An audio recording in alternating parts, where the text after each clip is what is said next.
सत्ता का दूसरा कार्यकाल। और सवाल अभी विपक्ष से, सवाल तो उससे होगा जिसके हाथ में ताकत हो, जिसके हाथ में पुलिस हो, संस्थाएं हो और मीडिया जिसके सामने नतमस्तक हो। सवाल तो उससे होगा ना। हम लेकर आए खबरों का एक ऐसा शो जिसमें सवाल होंगे सीधे, बेलाग और बेबाक उनसे जो सवालों से बचते हैं, जिनके हाथ में ताकत है। बेबाक सिर्फ द लाइव टीवी पर। द लाइव टीवी, सच सबसे आगे। नमस्कार, आप देख रहे हैं बेबाक, मैं अभिसार शर्मा। लखीमपुर खीरी हत्याकांड को हम भूल नहीं सकते दोस्तों। किसानों को किस तरह से एक महिंद्रा थार के नीचे रौंद दिया गया था, उस पर से देश की जनता का ध्यान हट जाए, इसके लिए भारतीय जनता पार्टी सरकार हर मुमकिन कोशिश कर रही है। साम दाम दंड भेद हर तरह से वो प्रयास कर रही है। और चूंकि मीडिया का ध्यान उस तरफ नहीं जा रहा है, वो मीडिया जो करोड़ों लोगों तक पहुंचता है, इसलिए विपक्ष के नेता इस मुद्दे को किसी तरह से लोगों के सामने जीवित रखना चाहते हैं।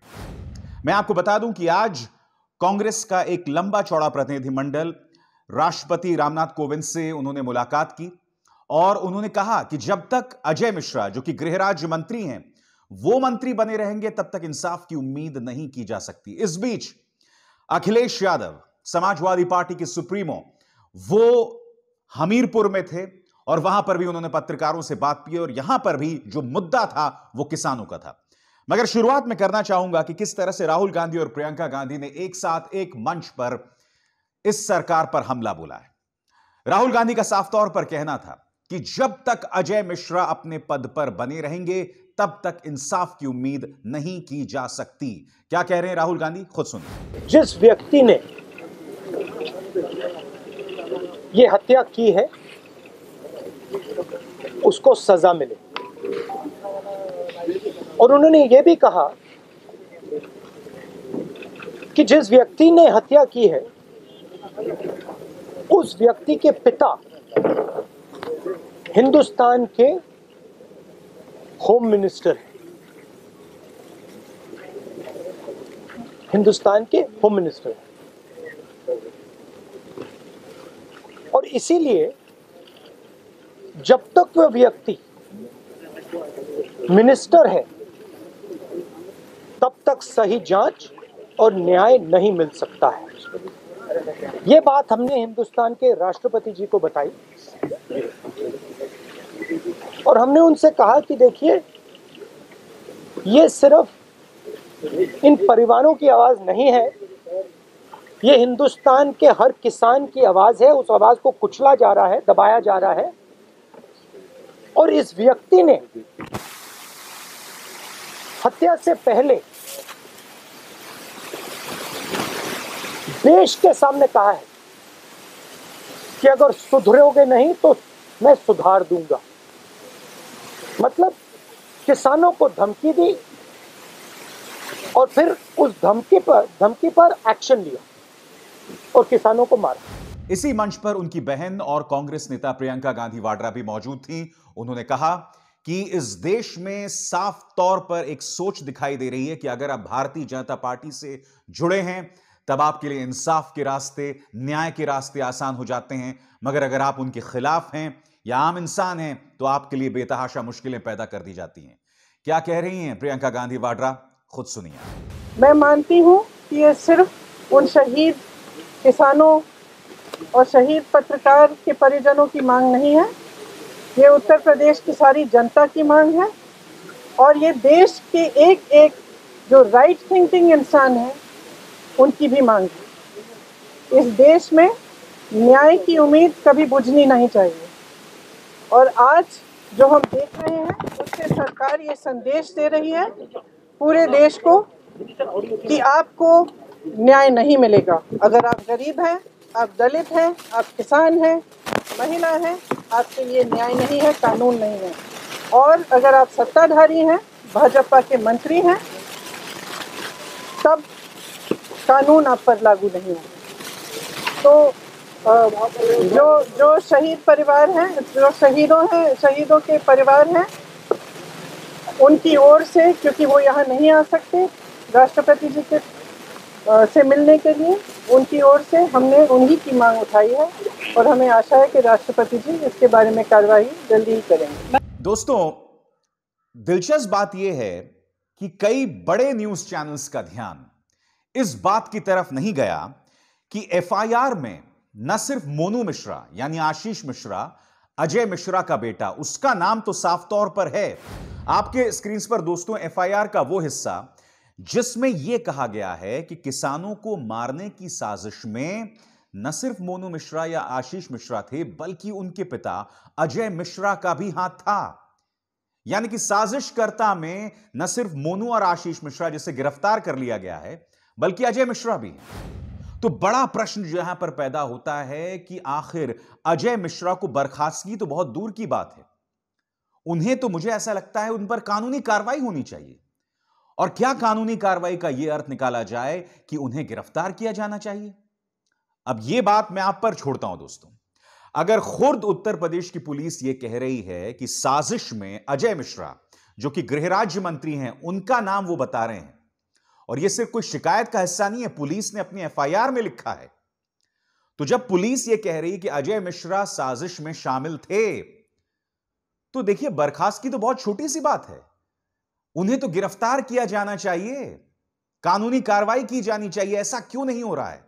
और विपक्ष इस बात को समझता है। यही वजह है कि कांग्रेस आज राष्ट्रपति कोविंद से मिलने गई और राष्ट्रपति कोविंद ने उन्हें भरोसा जतलाया कि यह मुद्दा वो सरकार के सामने जरूर उठाएंगे।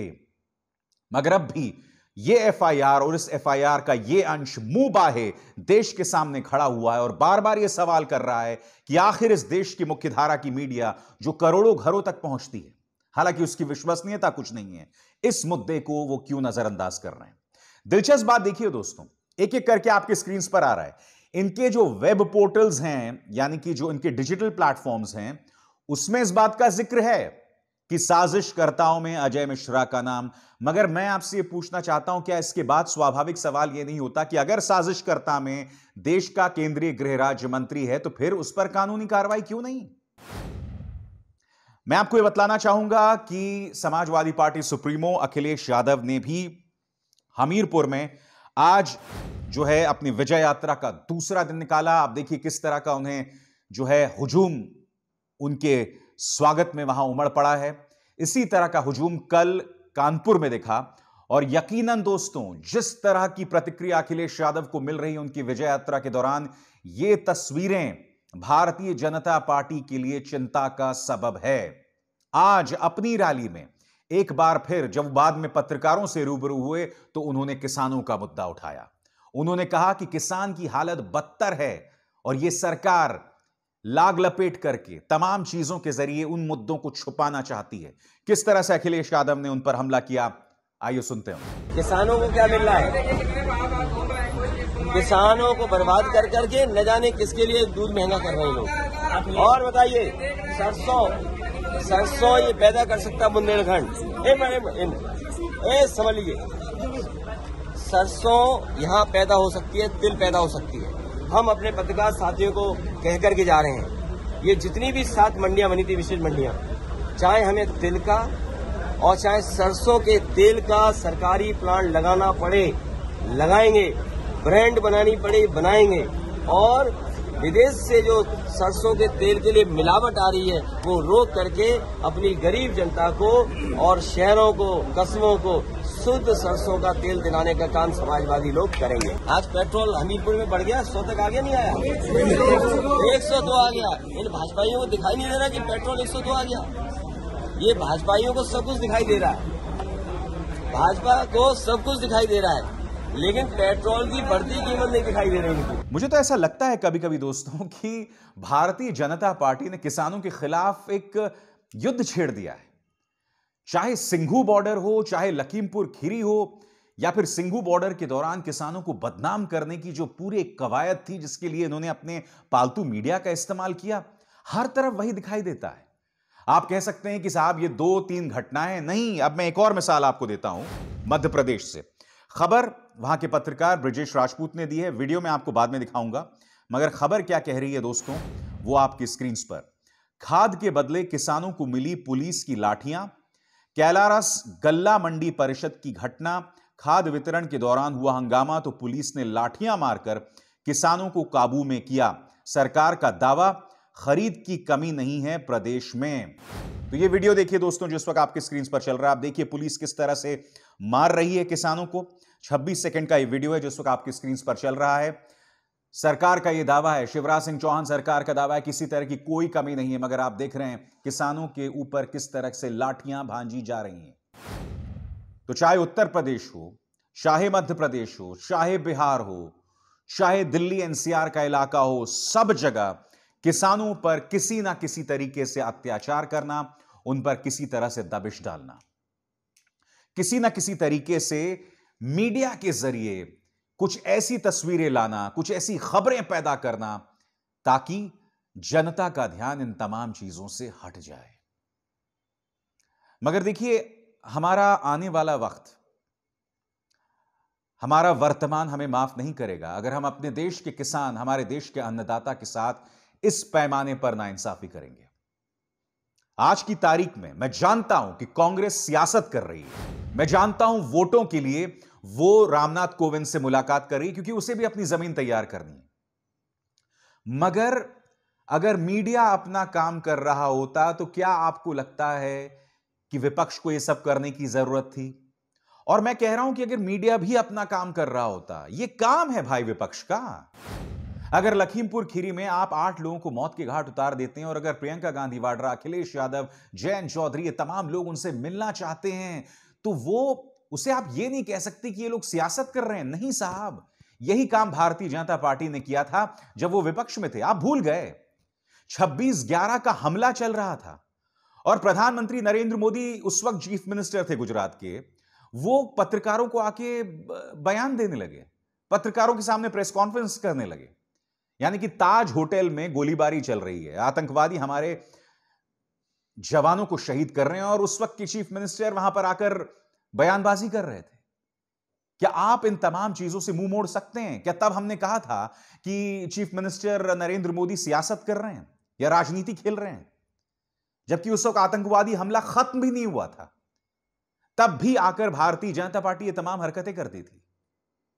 उस वक्त मैंने उस पर कोई आपत्ति दर्ज नहीं की। मैं उस वक्त पत्रकारों में था, मैंने उनसे बात की थी, मैं वहां मौजूद था खुद, जब 60 घंटे तक मुंबई पर आतंकवादी हमला हुआ था। विपक्ष का काम है सरकार को घेरना दोस्तों, और अगर विपक्ष ये करना छोड़ दे तो ये लोकतंत्र के साथ बहुत बड़ी नाइंसाफी होगी, क्योंकि मीडिया तो भूल गया है। मीडिया क्या कर रहा है आप सब जानते हैं, मीडिया की क्या विश्वसनीयता आप सब जानते हैं, मीडिया का ध्यान किस तरफ है आप सब जानते हैं। इसलिए इस देश का आम इंसान होने के नाते, इस देश का विपक्ष होने के नाते इन चीजों से हम अपना मुंह नहीं मोड़ सकते। बेबाक में बस इतना ही। अभिसार शर्मा को दीजिए इजाजत। नमस्कार। द लाइव टीवी, सच सबसे आगे।